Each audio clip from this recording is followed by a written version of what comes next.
वनवास के समय की बात है। श्री राम, माता सीता और लक्ष्मण गहन अरण्य में विचरण कर रहे थे। दोपहर का समय था, सूर्य अपने प्रचंड रूप में था और चारों ओर नीरवता फैली हुई थी। लंबा चलने के कारण माता सीता को प्यास लग गई।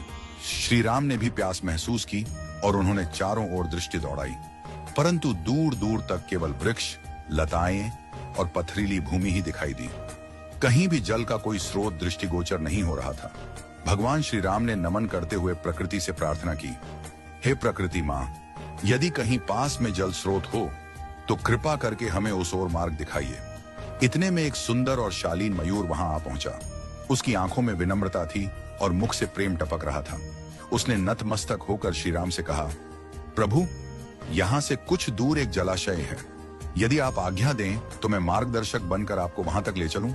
श्री राम ने मुस्कुराकर कहा, प्रिय पक्षीराज, यह तो अत्यंत पुण्य का कार्य है, परंतु तुम इतने चिंतित क्यों हो? मयूर ने धीरे से उत्तर दिया, प्रभु, मैं उड़ता हुआ जाऊंगा और आप पृथ्वी पर चलेंगे। ऐसे में आपको रास्ता समझाने के लिए मुझे हर थोड़ी दूरी पर अपना एक एक पंख बिखेरना होगा।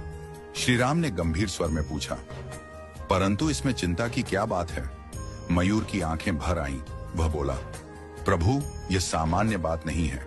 मोर केवल विशेष ऋतु में और प्राकृतिक प्रक्रिया से ही अपने पंख गिराते हैं। यदि मैं अपनी इच्छा से उन्हें त्यागता हूं तो यह मेरी जीवन शक्ति को क्षीण कर देगा। अंततः मेरी मृत्यु निश्चित होगी। यह सुनकर श्री राम की आंखें नम हो गईं। फिर भी जल के बिना माता सीता की पीड़ा देखकर उन्होंने मयूर की सहायता स्वीकार कर ली। मयूर उड़ता गया और एक एक कर अपने सुंदर पंख गिराता गया। श्री राम, लक्ष्मण और सीता उन्हीं पंखों के सहारे मार्ग तय करते हुए आगे बढ़ते रहे। जब वे जलाशय तक पहुंचे तब मयूर थककर भूमि पर गिर पड़ा। उसकी श्वासें मंद पड़ने लगी थी। जीवन का अंतिम क्षण आ पहुंचा था। उसने भगवान श्री राम की ओर देखकर कहा, प्रभु, आप वही हैं जो संसार की तृष्णा मिटाते हैं। आज मुझे इस पुण्य का सौभाग्य मिला कि मैंने आपकी तृष्णा मिटाने में योगदान दिया। मेरा जीवन धन्य हो गया। अब कोई भी इच्छा शेष नहीं है। श्री राम उसके समीप आए, उसके मस्तक पर करुणा से हाथ रखा और बोले, प्रिय मयूर, तुमने जो त्याग किया है वह केवल जल नहीं बल्कि प्रेम और समर्पण की गाथा है।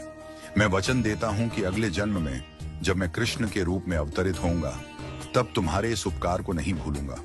मैं तुम्हारे पंख को अपने सिर पर धारण करूंगा ताकि यह संसार सदा तुम्हारे त्याग को याद रखे। कहते हैं कि जब भगवान विष्णु ने द्वापर युग में श्री कृष्ण रूप में अवतार लिया तब उन्होंने मस्तक पर सदैव मोरपंख धारण किया। वह पंख कोई साधारण आभूषण नहीं था, वह एक आनंद की पूर्ति थी, एक पक्षी के समर्पण, प्रेम और सेवा का सम्मान।